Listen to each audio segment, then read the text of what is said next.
Hello aspirant, so welcome again to my YouTube channel. So पिछली video में हमने पढ़ा था आपका एनर्जी रिसोर्सेज के बारे में, जिसमें हमने पढ़ा था नॉन रिन्यूएबल एनर्जी रिसोर्सेज, जिसमें डिस्कस करा था आपने फॉसिल फ्यूल्स के बारे में। उसके टू टाइप्स होते हैं, एक होता है आपका कोल और दूसरा होता है आपका पेट्रोलियम। सो कोल जो है आपका सॉलिड फॉर्म है फॉसिल फ्यूल्स का, एंड पेट्रोलियम लिक्विड फॉर्म है। एंड कोल में हमने टाइप्स पढ़े थे कोल के। सो हमारे देश में जो सबसे ज़्यादा बिजली कोयले से ही बनती है। कोयले को हम ब्लैक डायमंड भी कहते हैं। ऑल्सो कोयले को जब जलाते हैं तो उससे हीट जनरेट होगी, जिससे हम पानी को गर्म करते हैं। तो उसमें से जनरेट होती है आपकी भाप, स्टीम, और स्टीम के प्रेशर से टरबाइन को घुमाते हैं, और टरबाइन जुड़ी होती है आपकी डायरेक्ट डायनेमो से, जनरेटर से। जब डायनेमो को घुमाएंगे तो उससे क्या होगी, आपकी इलेक्ट्रिसिटी जनरेट होगी। सो ऐसे आपकी कोयले से इलेक्ट्रिसिटी बनती है। देन उसमें हमने पढ़ा था एक कोक जो है आपकी one of the purest form मानी जाती है कोयले की। कोक हमें प्राप्त होता है जब हम जले हुए लाल कोयले को अचानक से ठंडा करते हैं, देन हमें क्या प्राप्त होता है, आपका कोक। ठीक है जी। सो आज हम पढ़ेंगे आपका सेकंड उसका टाइप जो है फॉसिल फ्यूल्स का लिक्विड फॉर्म की, वो है आपकी petroleum.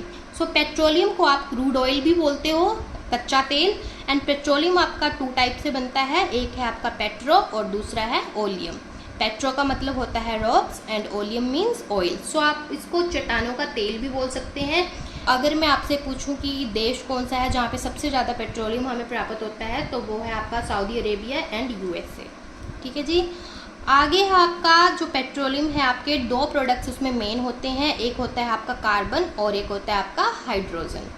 Next is petroleum is also called black gold और लिक्विड गोल्ड। सो आपका जो पेट्रोलियम है उसको आप ब्लैक गोल्ड भी बोलते हो और लिक्विड गोल्ड भी बोलते हो। इसमें कंफ्यूज नहीं होना है। पिछली वीडियो में मैंने आपको बताया था जो कोयला होता है उसको ब्लैक डायमंड बोलते हैं and petroleum is called black gold.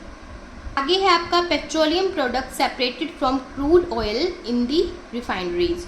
जो आपके पेट्रोलियम के प्रोडक्ट्स होते हैं उसको हम कहाँ पे अलग करते हैं, पृथक करते हैं, आपका तेल शोधक कारखानों में, by the process of fractional distillation. तो ये जो प्रोसेस है, फॉर एग्जांपल मैं आपको समझाती हूँ छोटा सा एग्जांपल देके। एयर है, सो एयर में आपका क्या क्या होता है, किस किस से आपकी एयर बनती है। सो इसमें आपके डस्ट पार्टिकल्स होती हैं, गैसेस होती हैं, ट्रेस गैसेस होती हैं, CO2 होती है, ऑक्सीजन होती है, नाइट्रोजन होती है। अगर मैं आपको बोलूं कि इन सारी गैसेस को आप अलग करो, तो आप किस प्रोसेस के थ्रू करेंगे, फ्रैक्शनल डिस्टिलेशन प्रोसेस के थ्रू। ठीक है जी। तो आगे है आपका पेट्रोलियम वर्ड ड्राइव्ड कहाँ से हुआ है। सो ये हुआ है आपका लैटिन वर्ड पेट्रो और ओलियम से। आगे है कंपोजिशन ऑफ पेट्रोलियम, कौन कौन सी गैसेस होती हैं आपकी पेट्रोलियम में। सो आपका होता है carbon, hydrogen, oxygen, nitrogen and sulphur. जो मेन है, मैंने आपको अभी भी बताया कि कार्बन और हाइड्रोजन इसमें मेन होते हैं। ऑलराइट। लिक्विड पेट्रोलियम गैस आपकी इसमें दो मेन गैसेस होती हैं, प्रोपेन और ब्यूटेन।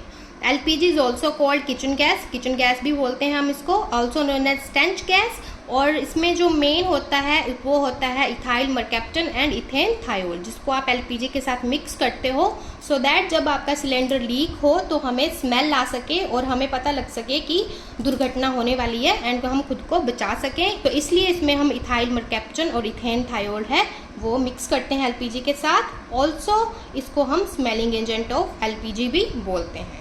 ठीक है जी। सो आज के लिए हम इतना ही पढ़ेंगे। अगर वीडियो अच्छी लगे then please share with your friends and like this video. Thank you so much.